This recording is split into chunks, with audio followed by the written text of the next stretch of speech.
Hello everyone! So magandang buhay sa ating lahat and welcome back to my YouTube channel. So for today's video guys ay magluluto ako ng dalawang klase ng mushroom. Itong unang mushroom na pinapakita ko sa inyo guys, ito ay circle mushroom. Ayan, tinanggalan ko ng stalk pagkatapos hinugasan ko at pinunasan ko siya sa tissue.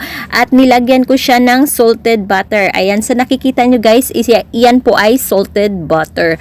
At pagkatapos naman guys ay ni-slice ko ang aking this is a bell pepper pero sweet siya at nilagyan ko siya ng white onions. Pagkatapos kong ini-slice guys, ayan, nilagyan ko siya ng salt at saka ng ground black pepper.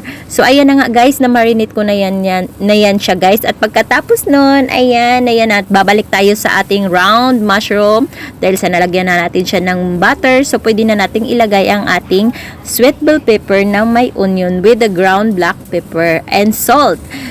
Alright guys, sa recipe na to ay gawa-gawa ko lang to guys. Ito ay sarili kong recipe guys, hindi ako nanood kahit saan para lang matuto kung paano to siya gawin. Actually guys, sinasabi lang ng amo ko, ikaw na bahala kung ano ang pagkaluto na gusto mo dyan. Kaya ang naisip ko, ito na lang ang gagawin ko sa aming mushroom, sa circle mushroom. Ibibake ko na lang siya kasi sobrang laki talaga niya at wala talaga akong ka-idea kung paano siya lutuin.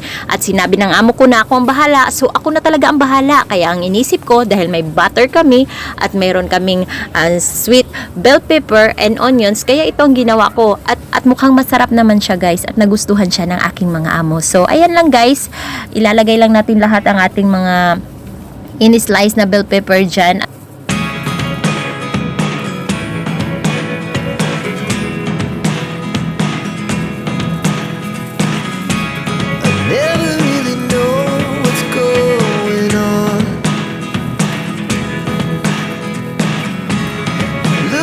Sometimes like all you want to do is run. Hear me out, hear me out. It's all the things you never show. There are the things I want to know. Secrets start in your heart so slow. But if you don't wanna tell me now, I guess I'll never know. Losing almost all my energy. Alright guys, so finally it's almost done at maluluto na ang ating baked mushroom.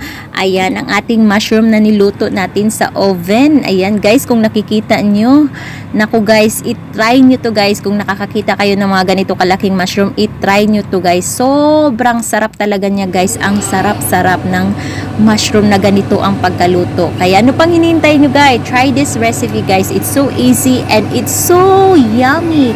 Sobrang yummy talaga.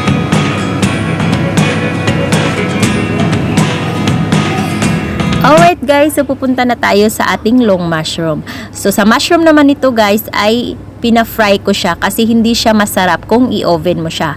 So ayan guys, ang long mushroom na yan, hinugasan ko lang siya, tinanggal ang tubig at pagkatapos, ayan, gumamit ako ng thin slice na pork at i-roll ko lang siya. Ang tawag naman dito is roll mushroom. So ipa-fry natin to siya guys at ayan, pagkatapos kong na-roll siya guys, ayan, binudburan ko siya ng ground black pepper para medyo masarap-sarap naman yung ating pork. At ayan na nga guys, ipiprito na natin o ipa-fry na natin siya. Ayan, ganyan lang ang pagkaluto ng long mushroom na to guys. So, it's a fry. Ayan, fried long mushroom. Kung nakikita nyo may naluluto na siya. Ayan, paunti-unti lang. And it's this kind of recipe guys. It's easy lang din and very simple. At madali lang ding lutuin. Kaso lang masakit sa kamay.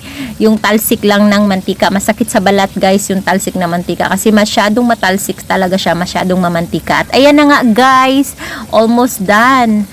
Finally guys, at ito na po ang ating finished product sa ating fork mushroom roll. O, diba? So simple and easy lang guys. Thanks for watching! Everything we were, don't make us who we are. dream.